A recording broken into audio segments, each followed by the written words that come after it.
This is the lesser of the two, but still really, really freaking cool and something that I did not know they had. Okay, y'all, it's a new day. Oh my. This is the best thing ever. What? Now, this is not a huge Cartier piece. I actually bought two things in Cartier in Switzerland, in St. Moritz when I was there. This is the lesser of the two, but still really, really freaking cool and something that I did not know they had. And so I wanted to unbox it with you guys today. If you missed this shopping day, it is in my highlights under Switzerland in St. Moritz. We stayed at the Bad Route Hotel and it was phenomenal. Absolute dream. Incredible. First of all, they gave me a perfume sample, which is so much fun, which leads me into what I actually got, which is, and this packaging, look at it. They didn't give me one of the little CC stickers that they, well, maybe it's just like one C, but they have like a Cartier like seal that's technically actually a sticker, but it looks like a thick kind of wax seal. And it's really cool, but they didn't put it on my packaging in this one or my other one, which is such a bummer. I think I might have even said something if I would have seen this before I left the store, but anyways, pop it out. Now, I did put it back in its packaging because I did use this while I was gone. Oh, I love packaging. I would like to start maybe investing into a few more things in Cartier. I think what I really want to do, I really wasn't into the hype of the bracelets, but I think I would really like a Justin Clue because I feel like it's so mean. It's going to go really well with this stack, my tennis bracelet and my ruby that I got in Dubai. So anyways, I might take you guys with me and like go try that on and see what we all think, see if it's like a cool stack. I feel like I need one like recognizable staple piece in my stack, right? Like at least one. So anyways, all that to say, this is one of my first purchases. And also we'll talk about how much it was in Swiss franc versus US dollar, of course. And it is the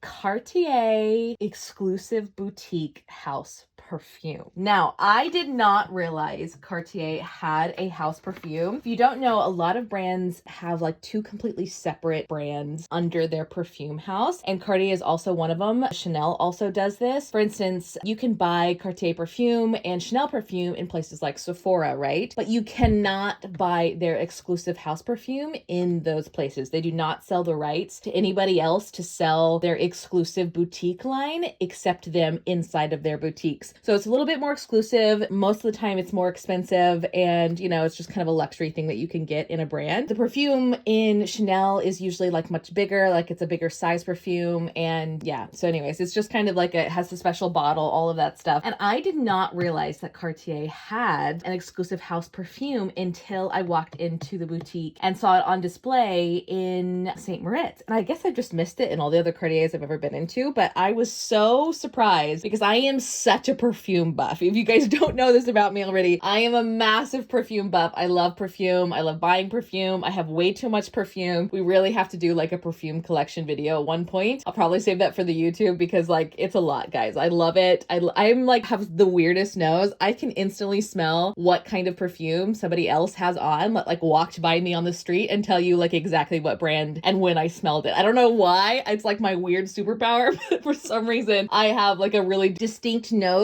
for smelling notes within perfume. And when I smelled these, guys, I was flabbergasted. If you love perfume as much as me, you have to smell this line. The complexity of these notes in these arrangements are incredible. Probably one of my most favorite lines I think I've ever smelled, and that is saying a lot, guys. A lot of times, especially when you get into high-end perfumes that are expensive, a lot of times they go more raw, meaning there's less complexity in the actual arrangement of the perfume, and they go more raw essential oils. So for instance, Rose de Vence in Louis Vuitton is very strong, like a true rose extract, right? Like it's a classic rose smell, and it has some underneath notes and different things too, for sure. And it's very distinctly Rose de Vence, but overall, that's kind of the trend that a lot of brands do. Hermes does this as well. A lot of their house perfumes, you know, will have very distinct odes almost. A lot of them are like leather, and there's like very few classic pretty smells, if I,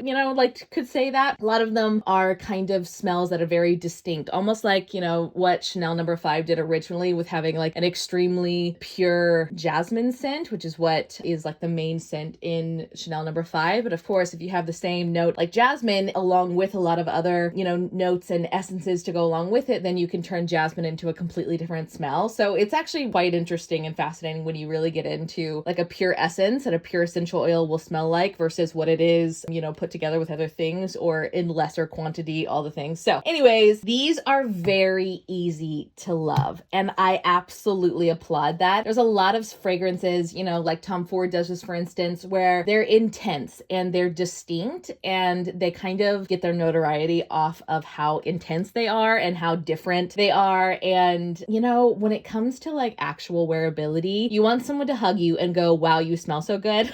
You know what I mean? Like there's very few people that are going to be able to recognize, there's some, and there's a lot of people like me that will be like, oh, that's Tom Ford, whatever. But at the same time, if their thought is like, oh, wow, that's a shocking scent, I know what that is, and not, oh, wow, you smell so nice. Like what's the point anymore? You know what I mean? I don't know. There's a lot of debate around this, but all that to say, I was so impressed with the fact that Cartier's house line is so wearable, but yet so different. It is unlike anything that I have smelled. And again, that's saying a lot. I smell a lot of perfumes. I love perfumes. So let's unbox it. I know I've been chatting for forever.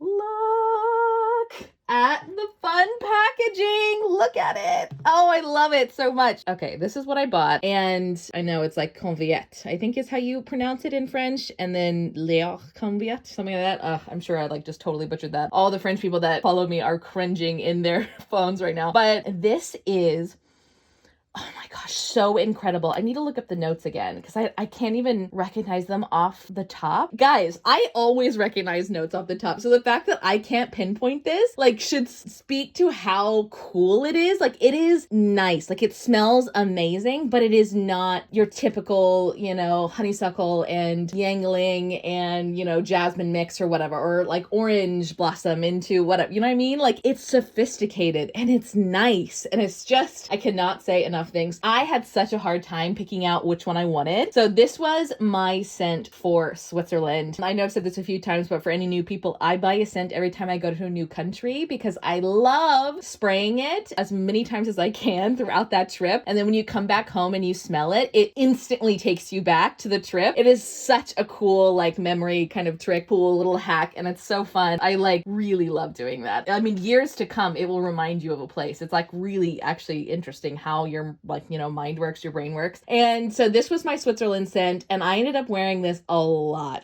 just because I love it, the pure sake of loving it. All of the other scents within this line are the same. They're complex, but they're pretty. You smell them and you go, wow, that smells interesting. I love that. That smells nice, Anyways, they have a little line of minis too that you can smell. I know Saks and Neiman Marcus carries them as well, but of course you can get them in the Cartier boutique. Now, I think you can only get them in Saks and Neiman's because Cartier has rights to have boutiques inside of Saks and Neiman's. You won't be able to find this at any place that sells the regular brand of Cartier perfume, like a Sephora or anything like that. There's two that I found. There's a little trio, and they're the most popular scents of the house line. They have 3 or 4 scents that come out every season that are exclusive to that season. So for spring and winter and whatever. And right now is the rose line, and they also have that mini trio in the rose line, which is so pretty. And I really debated on buying one of those because they're unlike any other rose scents I've ever smelled. So if you really like rose, that is definitely your trio. And of course, like I said, you can always go inside the boutique and get to smell them all. And you probably get the special packaging and everything too, which is really fun. But absolutely flabbergasted with this. So these regular are $275 in the US. That's obviously plus tax. So you're looking at $300, a little over $300, which is pretty average for a boutique perfume, like a house exclusive perfume. Obviously, it's very expensive, but it is pretty average. Now, I got this in Switzerland, so this was 265 Swiss franc. And of course, you get your tax back, to which I got, I think it was something like 22 Swiss franc back. So it did end up being less, but almost basically buying it in the US without tax. So it wasn't a lot back. Buying in Swiss franc right now from the US is not the conversion rate isn't really in our favor. flavor. Obviously, your best bet is always going to be buying something in Paris. But the other item that I did get that I'm going to save for another unboxing ended up being way better than in the US. So yeah, it's kind of interesting. It really does depend on what you're buying and like what they happen to price it in that country. So you always kind of want to like just look up the US price and do a bit of math to figure something out, because sometimes you can get some crazy good deals like that. But this one was definitely one of those. I absolutely loved it. And I'm so glad I picked it up for my scent in Switzerland. And now it can live on my perfume vanity, which is so exciting. We'll have to do a perfume vanity tour, I think, and like get them all placed. Maybe we should place it together. We'll just place them one by one together, every one that I unboxed, because I did buy quite a few perfumes this trip. Because we're going to so many different countries and I wanted to smell each one, you know, it's the best. So I already unboxed the Dubai one I got from Louis Vuitton in the small atomizer. And this was my next one on the trip. So let's put it on the curated vanity. I have quite a bit more perfumes than the one on this vanity, but this is just the one that's in this room. Oh dear. Okay, so this is the little perfume vanity. I'm noticing that I'm missing like at least 7 perfumes that are usually here. I think they're all in bags from traveling and I just haven't got them out yet. I forgot that they're still in those. So anyways, we will find a little place for this, maybe in the back next to the white. Kind of like it in the middle there. You know how you arrange your perfumes is like half the fun, right? So many are missing. This is definitely not going to be accurate for later, but at least we have a little spot for it now next to my little tower of minis. I know a lot of you think this is the coolest thing. I love this thing. This is where I keep all of the samples that I get for anyone new who hasn't seen this before. So like you can see my Hermes samples and my Louis Vuitton samples. And this is like my lottery tray where if it's just like a random brand, I'll pop it in there. And if I'm running out the door, I'll grab one, put it in my purse just to have a mini. Here's my Chanel ones. And it's like a great way, again, to use packaging without having to throw it away. Thank you all so much for watching. If you liked it, please like this video, subscribe, and click the bell so you're notified because I upload new unboxing videos every single day.